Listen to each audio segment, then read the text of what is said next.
हाँ तो देखिए आज अपन अगली क्लास लेते हैं डायरेक्ट इनडायरेक्ट की। ओके, तो आज आपका टॉपिक है इंग्लिश ग्रामर का। किसका? इंग्लिश ग्रामर का। ओके, आज जो टॉपिक है वो है अपना डायरेक्ट एंड इनडायरेक्ट। ओके, इसके बारे में अपन बात करेंगे आज। ठीक है, डायरेक्ट और इनडायरेक्ट के बारे में। तो डायरेक्ट जो वर्ड होता है, डायरेक्ट जो सेंटेंस होता है वो क्या होता है, और इनडायरेक्ट सेंटेंस क्या होता है। डायरेक्ट सेंटेंस वो होता है जब हम स्वयं वक्ता की जो कथन है, इसका वक्ता का जो कथन है उसको हम उसके ही शब्दों में कहते हैं, वह तो क्या होता है, डायरेक्ट नरेशन कहलाता है। इनडायरेक्ट नरेशन वह होता है जो वक्ता के कथन को हम अपने शब्दों में किसी तीसरे व्यक्ति को बता रहे होते हैं, तब अपन इनडायरेक्ट सेंटेंस का प्रयोग करते हैं। ओके, इनडायरेक्ट और डायरेक्ट। ठीक है, इसके अंतर्गत परिवर्तन क्या होता है, सबसे पहले वो देख लीजिए आप उदाहरण के माध्यम से। वो देखिए, आपका एक एग्जांपल है, Ram said to me। Ram ने मुझसे कहा। ठीक है, Ram said to me he was a teacher। he was a teacher comma inverted comma। ठीक है, तो आप देखिए, पहले तो मैं आपको बता देता हूं, ये एक पार्ट ये हो गया एक सेंटेंस, और एक सेंटेंस ये हो गया। ठीक है, दोनों का इसका नाम आप इसे क्या कह सकते हैं, रिपोर्टिंग वर्ब कह लो या स्पीच कह लो। ठीक है, रिपोर्टिंग वर्ब कह लो या रिपोर्टिंग स्पीच कह लो। ठीक है, इसको आप रिपोर्टेड वर्ब कह लो या स्पीच कह लो। ठीक है, अब अपन बात करेंगे, देखो यहाँ पे अगर हम बात करें, कहाँ पर, इस जगह पर हम बात करें, सबसे पहला चेंज यहाँ होता है, इसको क्या कर दिया जाता है, रिमूव कर दिया जाता है। इसके स्थान पर बहुत सारी चीजों का अपन प्रयोग करते हैं, जैसे सेड टू के स्थान पर हम कभी तो आस्क्ड कर देते हैं। क्या कर देते हैं, कभी आस्क्ड कर देते हैं, कभी अपन रिक्वेस्टेड कर देते हैं।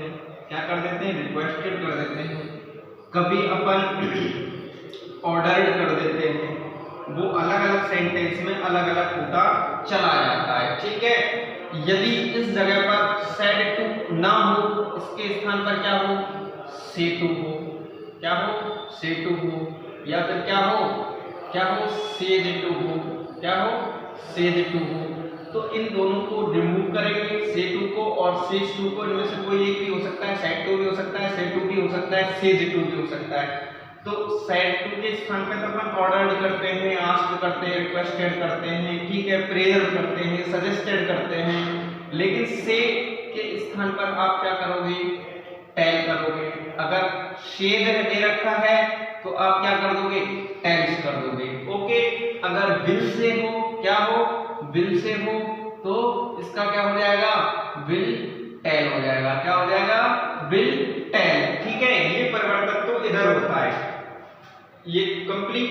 अब अपन बात करें इधर जब अपन बात करेंगे, अब सुन लो, पहले मैं ये कॉमा और इन्वर्टेड कॉमा का भी बता देता हूं आपको। ठीक है, कॉमा और इन्वर्टेड कॉमा, देखो कभी तो अपन इनको दोनों को जोड़ने के लिए दैट का प्रयोग करते हैं, कभी इफ का। ठीक है, यदि ये वाक्य WH वर्ड से शुरू हो रहा है यहाँ से, तो हम किसका प्रयोग करेंगे, उसी WH वर्ड का प्रयोग करते हैं। कभी टू से भी ऐड करते हैं। ठीक है, मैं आपको बताऊंगा कि दैट से कब प्रयोग लिया जाता है, इफ कब लिया जाता है, WH वर्ड कब लिया जाता है। ठीक है, यदि वाक्य असेरेटिव हो, क्या हो, असेरेटिव हो, तो हम दैट से जोड़ेंगे, यानी वाक्य नेगेटिव और अफर्मेटिव जब होता है तो हम दैट से जोड़ते हैं। ठीक है, इफ से तब जोड़ेंगे जब ये वाक्य यहाँ किससे शुरू हो, HV से आरंभ किया जाए। ठीक है, तब अपन इसको इफ से या वेदर से जोड़ते हैं, इफ से या वेदर से जोड़ा जाता है। ओके, WH वर्ड से जब WH वर्ड होगा इस जगह पर, जैसे मान लीजिए वॉट दे रखा है इस जगह पर, पीछे क्वेश्चन मार्क लगा हुआ है, तो इंटरोगेटिव वाक्यों में आप उसी WH वर्ड को कनेक्टिव मानेंगे। इसको कनेक्टिव कहा जाएगा जब दोनों वाक्यों को जो वर्ड लिंक करेगा उसे कनेक्टिव कहा जाता है। ओके, तो कभी टू से भी जोड़ते हैं। ठीक, अब अपन आगे बात करते हैं। ठीक है, ये बदला जाएगा टेंस। क्या है ये? टेंस है। ठीक है, यानी इसमें HV प्लस वर्ब दोनों आ जाएंगे। ठीक, वर्ब तो वही रहेगी जहां तक है, लेकिन HV चेंजेस हो जाती हैं। वो किस तरीके से चेंज होती है मैं बताऊंगा आपको। यानी मुख्य रूप से 3 परिवर्तन किए जाएंगे। एक तो किया जाएगा टेंस संबंधी परिवर्तन, एक किया जाएगा प्रोनाउन संबंधी परिवर्तन और एक किया जाएगा टाइम एंड डिस्टेंस संबंधी परिवर्तन किया जाएगा। ओके, 1 2 3 परिवर्तन इसके अंतर्गत होंगे। ठीक है, अभी इसमें 2 परिवर्तन हम कर सकते हैं कि प्रोनाउन चेंज हो जाएगा, HV चेंज हो जाएगी, वर्ब चेंज हो जाएगी। ठीक है, तीसरा इसमें टाइम और डिस्टेंस नहीं दे रखा है, आप मान लीजिए बिफोर लिख देते हैं। ठीक है, अब आप तीनों में बदलाव हो सकता है आपका। जैसे देखिए, अगर हम इसका बनाना चाहें, इसका हम इनडायरेक्ट बनाना चाहें, ये तो डायरेक्ट है कि राम ने मुझसे कहा था कि he was a teacher before, कि वो पहले क्या था? एक अध्यापक था। ठीक है, अगर हम इसकी रिपोर्टेड इनडायरेक्ट बनाना चाहें, रिपोर्टेड स्पीच बनाना चाहें, इनडायरेक्ट बनाना चाहें, तो बनेगा भाई इसका राम सेड के स्थान पर मैं रख देता हूं क्या रख देता हूं? टोल्ड।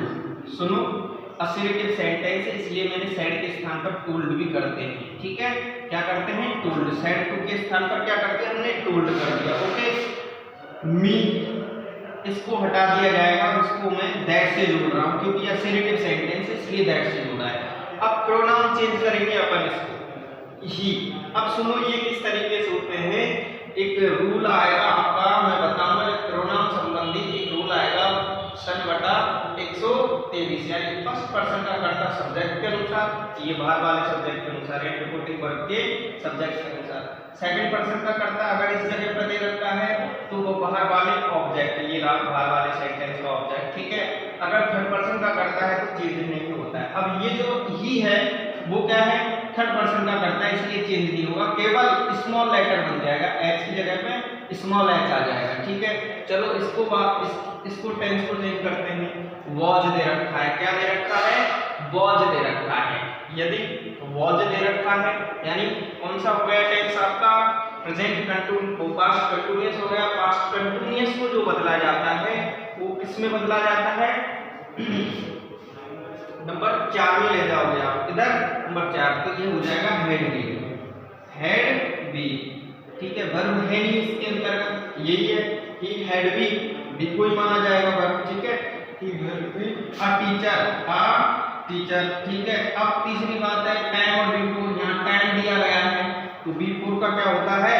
एगो होता है। क्या होता है? एगो। वो भी मैं आप टेबल के माध्यम से आपको बताऊंगा। इस तरीके से आप ये बन गया आपका कि राम ने मुझसे कहा that he had been a teacher. अब वो पहले वो एक अध्यापक हुआ करता था।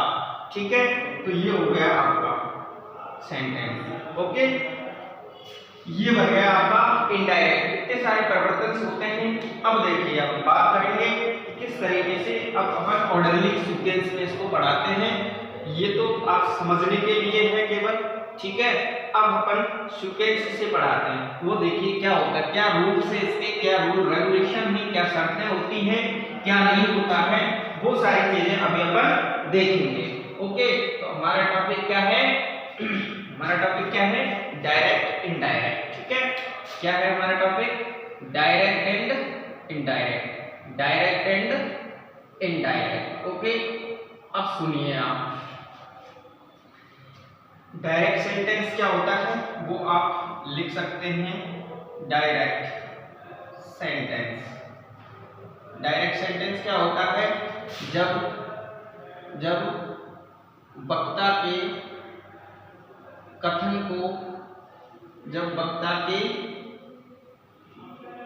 को उसी के शब्दों में कहा जाए तो इस तरीके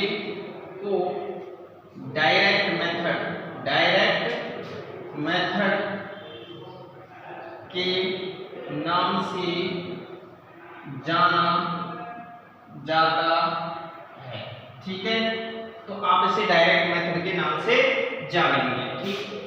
ठीक है भाई, डायरेक्ट मेथड के नाम से जाना जाता है। ठीक, अब बात करते हैं, जैसे आपका सेंटेंस है, for example Ram said to me, क्या कहा उसने,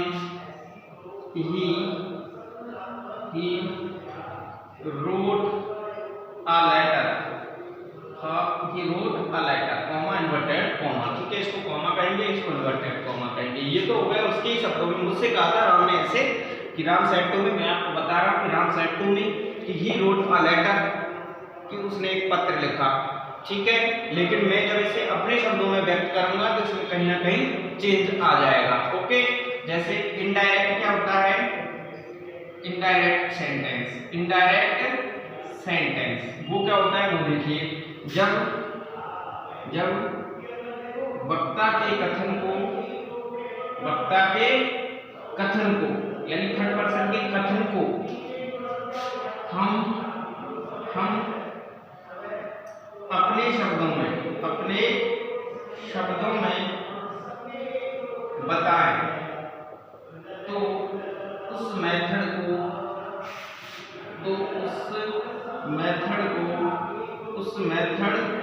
को इनडायरेक्ट मेथड के रूप में जाना जाता है। ओके, ये हो गया आपका। जैसे मान लीजिए इसको हम इसी शब्द को दोबारा से कहना चाहें तो इनडायरेक्ट में Ram told me that he had written a letter। Okay, full stop, ये कॉमा, इन्वर्टेड कॉमा सबको रिमूव कर दिया जाता है। ये सेंटेंस आपका बनकर तैयार हो गया है। ठीक है, Ram told me that he had written a letter. अब ये बनाया कैसे जाता है, उसके रूल और रेगुलेशन डायरेक्ट आप जान गए, इनडायरेक्ट आप जान गए। ठीक है, अब बात करते हैं कि भाई डायरेक्ट से इनडायरेक्ट किस तरीके से कन्वर्ट किया जाता है, कैसे हम इसको स्ट्रक्चर में रखेंगे, किस तरीके से आपको बताया जाएगा। ठीक है, अब आपका यहाँ से जो इसके वास्तव में जो रूल रेगुलेशन है वो शुरू होते हैं। ओके, मैं इसे रफ कर रहा हूँ, आप चाहे तो स्क्रीनशॉट ले सकते हैं। ओके, देखिए आगे बात करते हैं अपन।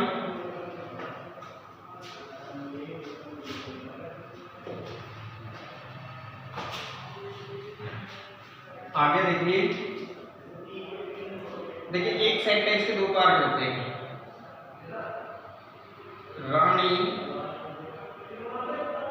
शेयर टू मी, ठीक है, comma inverted comma, you does not come here, ठीक है, कॉमा इनवर्टेड कॉमा को क्लोज कर देंगे। ये सेंटेंस, अब सुनिए आप, मैं आपको बता देता हूँ, ये वाला जो पार्ट है इसे अपन क्या कहेंगे, रिपोर्टिंग वर्ब। क्या कहेंगे, रिपोर्टिंग वर्ब कहेंगे। ओके, और ये जो वाला पार्ट है इसको आप किसके नाम से जानोगे, रिपोर्टेड वर्ब के रूप में। ठीक है, ये रिपोर्टिंग वर्ब कहलाती है, ये रिपोर्टेड वर्ब कहलाता है। ठीक है, आप वर्ब के स्थान पर इसे आप स्पीच के नाम से भी पुकार सकते हैं। ठीक है, इसको भी आप स्पीच के नाम से पुकार सकते हैं। ठीक, रिपोर्टिंग स्पीच कह लीजिए या रिपोर्टेड स्पीच कह लीजिए। ठीक है, दोनों के अलग अलग पार्ट हो गए। सबसे पहले अपन बात करेंगे कि इस वाले हिस्से में कौन कौन सा परिवर्तन किया जाता है। ठीक है, तो आप लिख सकते हैं डायरेक्ट से इनडायरेक्ट बनाते समय निम्न परिवर्तन किए जाते हैं। अब वो देखिए निम्न परिवर्तन क्या है, डायरेक्ट से इनडायरेक्ट बनाते समय निम्न परिवर्तन किए जाते हैं। नंबर 1, सबसे पहले नंबर 1 पे लिखोगे, मैं इसे बाहर वाला वाक्य के नाम से पुकार रहा हूं, ये अंदर वाला वाक्य है, ठीक है। बाहर वाले वाक्य में, बाहर वाले वाक्य में यदि से बिल से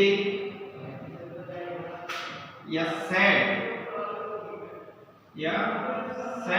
टू, इनके साथ भी टू है, ठीक है।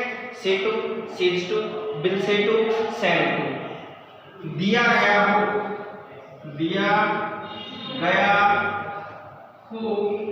तो इनके स्थान पर, तो इनडायरेक्ट बनाते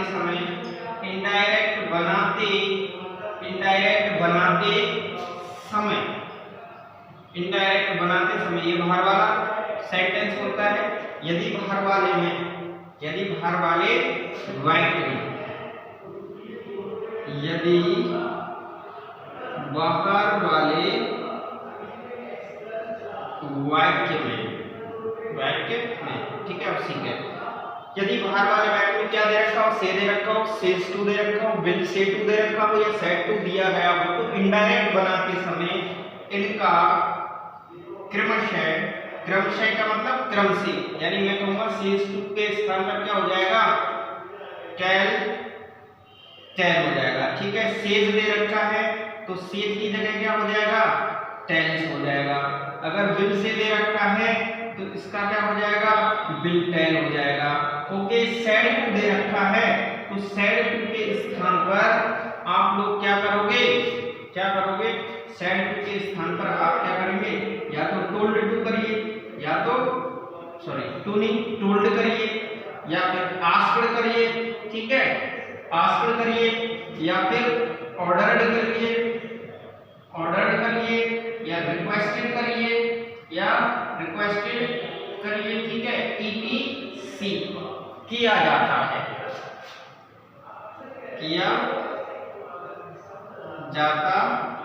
है, ओके। पहले वाक्य में आपको पता लग चुका है कि हम क्या करेंगे, सेड टू के स्थान पर क्या करेंगे। अब मैं आपको बताऊंगा कि कब इसका सेड टोल्ड किया जाता है, कब आस्क्ड किया जाता है, कब ऑर्डर्ड किया जाता है, कब रिक्वेस्टेड किया जाता है। आगे आने वाले नियम से मैं आपको बताऊंगा। जब मैं आपसे असर्टिव सेंटेंस, इंटरोगेटिव सेंटेंस, तो आधे नियम आपको तब बताऊंगा। अभी मैं केवल मोटे-मोटे रूल्स आपको इसके बता रहा हूं, ठीक है। Number 2,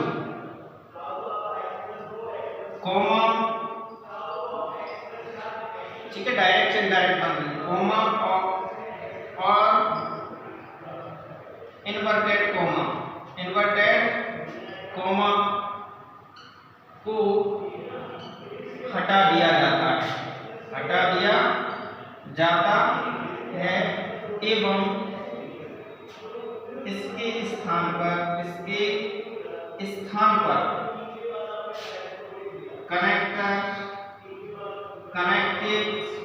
connectives that if whether आदि का प्रयोग किया जाता है, ठीक है। आगे बताऊंगा मैं कि कब दैट का प्रयोग करेंगे, कब इफ का करेंगे, कब वेदर का करेंगे, ओके। तो ये चीज मैं आपको बता चुका हूं। देखो 2 रूल्स हो गए आपके, कहां तक, देखो ये तो है रिपोर्टेड स्पीच और रिपोर्टेड स्पीच, ठीक है। आप समझ गए कि कौन सा वाक्य ये बाहर वाला वाक्य है और इसको अपन अंदर वाला वाक्य कहेंगे, ओके। आप पकड़ सकते हैं, इसे रिपोर्टिंग वर्ब कह सकते हैं, इसे रिपोर्टेड स्पीच कह सकते हैं, ओके। अब अपन इसको बनाना चाहें, मान लीजिए 2 हो गए, तो मैं बना रहा हूं इसको वहां तक जहां तक अपन ने रूल लिख लिया है। सेड के स्थान पर असर्टिव सेंटेंस में सेड का क्या होता है, टोल्ड होता है, इसलिए मैं क्या कर रहा हूं, यहाँ पे टोल्ड कर रहा हूं। सेड को मैंने रिमूव कर दिया है, ठीक है। मी बच रहा है, मी को यहाँ रख देंगे, ये असर्टिव सेंटेंस है इसलिए मैं इसे दैट से जोड़ रहा हूं। 2 रूल हो गए। नंबर तीसरा जो रूल है वो क्या कहता है, आवश्यकता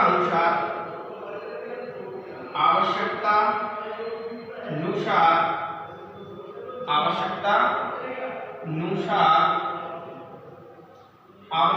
अनुसार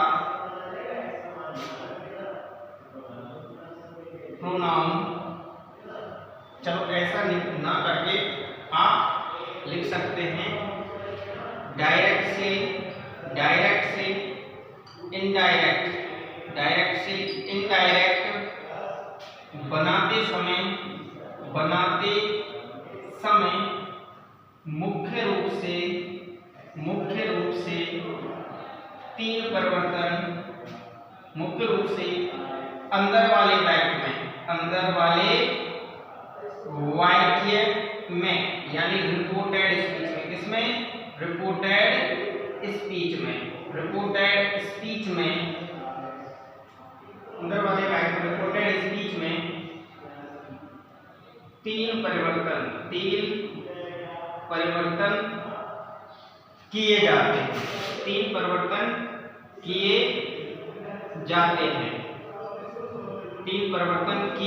हैं, ठीक है। कितने किए जाते हैं? 3 परिवर्तन किए जाते हैं जो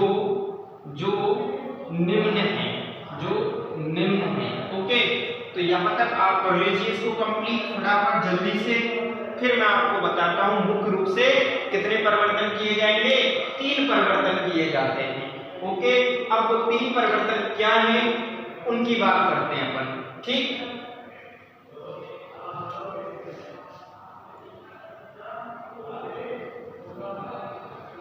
देखिए वो 3 परिवर्तन जो हैं मैं आपको इस तौर पर बता सकता हूँ।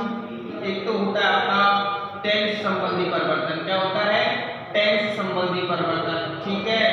दूसरा जो होगा आपका वो होगा प्रोनाउन संबंधी परिवर्तन, और तीसरा जो होगा वो होगा आपका टाइम एंड डिस्टेंस संबंधी परिवर्तन। टाइम का मतलब समय और इसका मतलब दूरी, ठीक है। कोई भी प्लेस, कोई भी जगह किसी को भी इंगित कर सकता है, डिस्टेंस जो है दूरी को तय करता है, ठीक है। तो किस तरीके से टेंस का चेंज किया जाएगा, किस तरीके से प्रोनाउन चेंज होंगे और किस तरीके से आप टाइम और डिस्टेंस चेंज करेंगे, ये अगले वाली क्लास में, ठीक है। अभी तक आपने इतना समझ लिया है कि डायरेक्ट इनडायरेक्ट में क्या होता है और कुछ जनरल से रूल्स आपने पढ़ लिए। ओके, अब मैं आपको बताने जा रहा हूं कि भाई आप रिपोर्टेड स्पीच के अंतर्गत कौन कौन से परिवर्तन करोगे, ठीक है। वो परिवर्तन मैं अगली क्लास में बताने जा रहा हूं। ओके, नेक्स्ट वीडियो में मैं आपको बताऊंगा ये सब, ठीक। चलो आगे बात कर लेते हैं अपन नेक्स्ट वीडियो में, ठीक है। चलो आज के लिए इतना ही। नेक्स्ट वीडियो में आपको अगला इससे आगे आने वाला जो मटेरियल है वो बताया जाएगा। ओके।